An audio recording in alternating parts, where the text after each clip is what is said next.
नमस्कार. The mamma's kitchen रेसिपीमध्ये आपलं स्वागत आहे.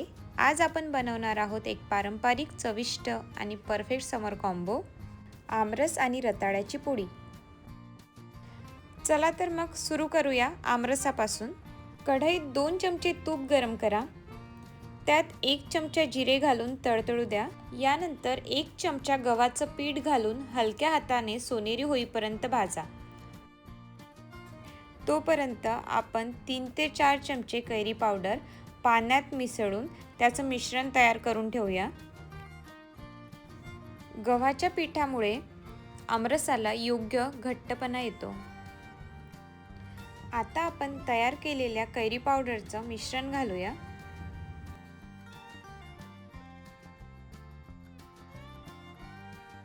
मिश्रणामध्ये 1 वाटी गूळ घालून पूर्णपणे विरघळून घ्या.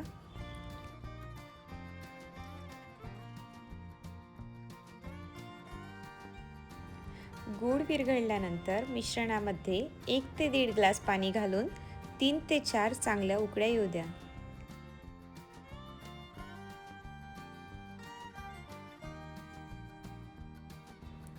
शेवटी वेलची पावडर आणि जायफळ घालून छान मिक्स करून घ्या. त्यानंतर 5 मिनिटे मंद आचेवर शिजवून घ्या. आमरस शिजेपर्यंत आपण रताळ्याच्या पोळीची तयारी करूया. त्यासाठी आपण इथे 3 मध्यम आकाराची उकडलेली रताळे घेतलेली आहेत.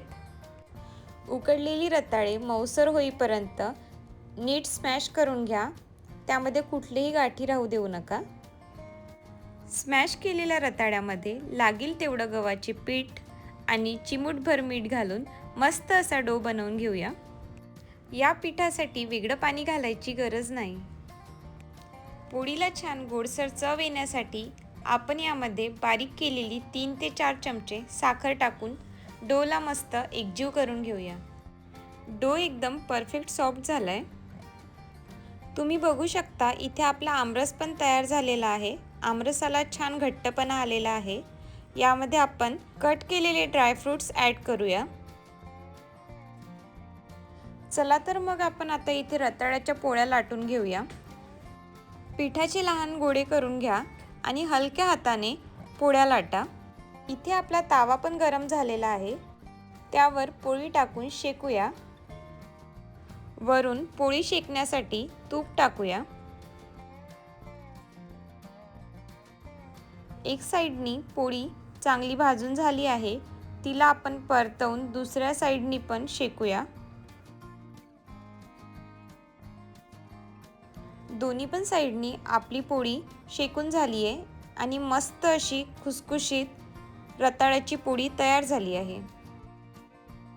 सर्व करताना प्लेटमध्ये गरमागरम रताळ्याची पोळी, त्यावरती तूप आणि बाजूला तयार असलेला आमरस घ्या. ही डिश दिसायलाही आकर्षित आणि खायलाही अत्यंत स्वादिष्ट आहे.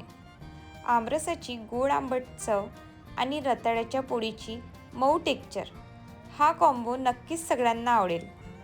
तुम्ही ही रेसिपी घरी करून बघा आणि तुमचा अनुभव कमेंटमध्ये नक्की शेअर करा. व्हिडिओ आवडला असेल तर लाईक करा, शेअर करा आणि अशा सोप्या रेसिपीसाठी चॅनलला सबस्क्राईब करा. धन्यवाद.